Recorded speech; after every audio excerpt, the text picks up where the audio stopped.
빨리 독립을 했으면 하는 이유 중에 또 하나는 이런 나르시시스트 부모님 밑에서 자라면은 정말 슬프게도 나르시시스트 유형의 사람을 만나서 관계할 가능성이 굉장히 높다는 거예요. 왠 줄 알아요? 익숙하니까요. 부모를 떠나고 싶은 마음이 크거든요. 이게 너무 의존 성향으로 만들어 놔 버리니까 다른 의존처를 찾게 돼요. 의존처를 찾다 보면은 나르시시스트 사람을 만날 수밖에 없어. 대부분은. 제가 가끔씩 미국 기사 찾아보는데 거기엔 보면은 이제 narcissistic parents 라고 해가지고 그 키워드로 해서 연구도 많고 그거에 관한 기사도 많고 그러더라고요. 그래서 오늘은 제가 봤던 그 외국 기사랑 그리고 제가 평소 생각했던 거랑 좀 종합해가지고 빨리 독립을 할수록 좋은 나르시시스트 부모가 자주 하는 말 4가지에 대해서 이야기를 나눠보도록 하겠습니다. 제가 오늘 근데 얘기를 들어가기 전에 꼭 말씀드리고 싶은 게 제가 오늘 그 자주 하는 말에 대해서 말씀을 드리는 걸로 단순하게 판단하지는 마세요.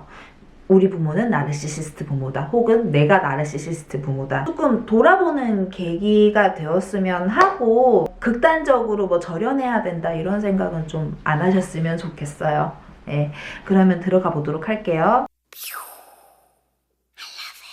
자, 첫 번째는 내가 널 어떻게 키웠는데. 사실 많은 부모님들이 입에 달고 사는 말이긴 하잖아요. 저도 저희 부모님한테 들은 적이 있어요. 근데 푸념처럼 하는 말이 있고 자녀의 죄책감을 이용하려고 하는 말이 있는 것 같아요. 자기 뜻대로 조종하려는 거죠. 근데 사실은 저는 근데 부모가 좀 자식을 어느 정도 컨트롤을 하려고 하는 건 당연하다고 생각해요. 아이들은 조금만 관심을 돌리면은 참 다치기 쉬운 존재더라고요. 보호하에 두려면 어느 정도 좀 컨트롤을 하려고 하고 그런 의도에서 나온 좀 의도치 않게 상처되는 말들도 있다고는 생각해요. 근데 나르시시스트 성향이 강한 부모 같은 경우는 그 보호의 의도가 본인이 뜻대로 조종하고 싶은 의도보다 낮은 거죠. 아이가 이제 공부가 지긋지긋해서 반항을 하잖아요. 우리 아이가 그만큼 공부가 힘들었구나 이것도 마땅히 생각을 해줘야 하는데 이거에 대해서는 거의 생각을 안 하고 네가 어떻게 나한테 이럴 수가 있니? 내가 널 위해서 얼마나 헌신하는데 고생하는데 이 말이 먼저 나가고 이 생각이 먼저인 사람들이 있다는 거죠. 본인이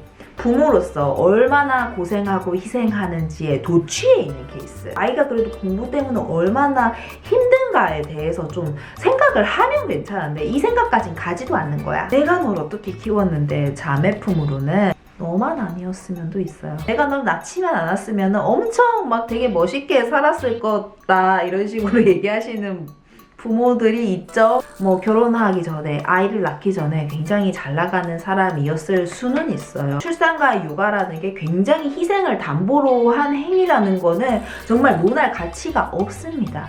근데 그것 때문에 아이한테 보상을 바란다던가 너만 아니었으면 이라고 말할 정도의 그릇이라면은 자기가 하던 거를 멈추지 않았다고 해서 정말 크게 될 사람이었을까?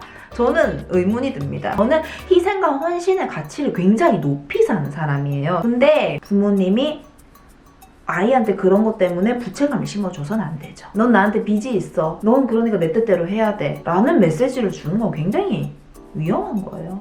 두 번째는 네가 뭘 안다고. 저는 이 말은 아이의 판단력을 꺾는 말이라고 생각하거든요. 부모의 입장에서는 아이의 안전한 인생, 안전한 길 이런 거를 당연히 생각할 수 있죠. 아이는 결국에는 자기 두 발로 서고 싶어 하잖아요. 어느 정도 큰 다음에 아이의 주장이 강해지면은 부모님이 어느 정도는 좀 꺾여주시는 게 맞다고 생각하거든요. 이 판단을 스스로 하고 네가 책임을 지렴 이렇게 얘기를 해줄 수 있는 부모가 굉장히 성숙한 부모라고 생각을 하는데 그리고 대부분 그래요. 그렇게 하세요. 네가 뭘 안다고 라고 하면서 판단의 기회를 꺾는 부모는 애가 두 발로 서 불안해. 그래가지고 두 다리를 부러뜨리는 거죠. 유모차에 태우고 자기 멋대로 다니려고 하는 그런 의도 이게 강한 사람들이 있단 말이야. 그래야 안심이 되니까. 어떻게 보면은 아이가 독립하고 자립하는 것보다 본인이 안심하는 게 우선인 거죠. 사실은 들여다보면은 그래서 본인의 불안을 감당 못하는 케이스가 굉장히 많아요. 내가 불안하면 안 되니까 네가 내 말 들어. 이런 거예요. 세 번째는 당연히 이 정도는 해야지. 너무 웃기지 않아요? 네가 뭘 안다고 할 때는 언제고 당연히 이 정도 해야 된대. 그러니까 자식한테 당연히 바라는 게 많은 게 나르시시스트 부모의 특징인 것 같아요. 당연히 말 잘 들어야 되고, 당연히 1등 해야 되고, 당연히 집안일도 잘해야 되고, 당연히 명문대 들어가야 되고, 당연히 전문직 돼야 되고, 당연히 결혼도 잘해야 되고, 당연히 내 맘에 들게 잘 살아야 되고, 그리고 당연히 끝까지 날 모셔야 되고. 네가 뭘 안다고 라고 할 때는 언제고, 아이가 아이로 있을 틈도 주지 않는 거예요. 나르시시스트 부모가 최악인 이유는 여기에 있는 것 같아.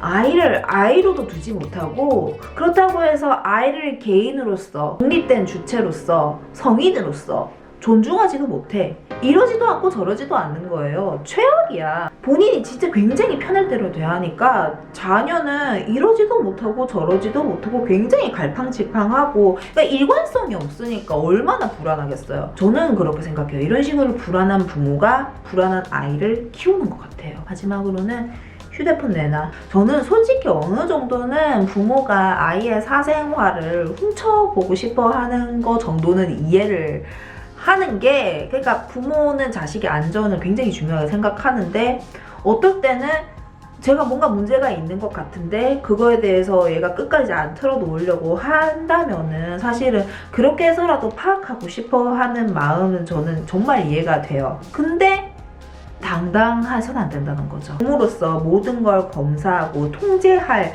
권리가 있다라고 생각을 하는 거는 아니죠. 특히 이제 휴대폰 검사가 무서운 게 뭐냐면은, 휴대폰이 상징하는 게 인간관계 아닌가요, 결국에? 인간관계를 통제하겠다 이거잖아. 얘가 스스로 만들어 나가야 되는 세계에 대해서 본인 생각대로 디자인하려고 하고 통제하려고 하면은 이게 괜찮겠습니까? 본인들도 그렇게 살지 못했을 텐데 왜 그럴까? 저는 이런 뭔가 나르시시스트 성향이 강한 부모라고 해서 무조건 절연하세요 라고 말하고 싶지는 않아요. 오히려 길게 보라고 말하고 싶어요. 그런 성향이 같이 살면서 고쳐지진 않아요. 진짜 아이가 독립돼서 나가야지 좀 고쳐져요, 제 생각엔. 그래서 독립을 빨리 하라는 거죠. 관계를 위해서라도. 제일 중요한 거는 본인을 위해서.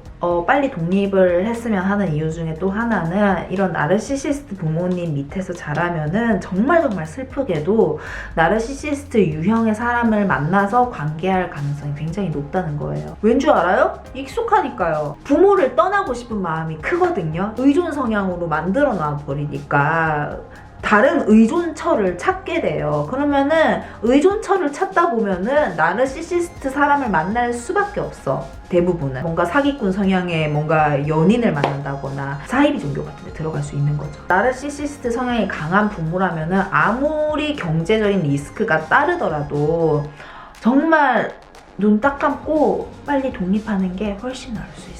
그러고 나서 본인 삶을 어느 정도 구축해 놓고, 그런 다음에 좀 강해진 다음에 부모와의 관계를 다시 보세요. 그러니까 같이 살면서 이게 잘 해나가려고 하면 잘 하기 힘들어요. 나부터 이제 의존 성향을, 난 젊잖아, 바뀔 수 있다고. 그러니까 좀 거리를 두고. 아셨죠? 독립이 쉽다고 얘기는 안 할게요.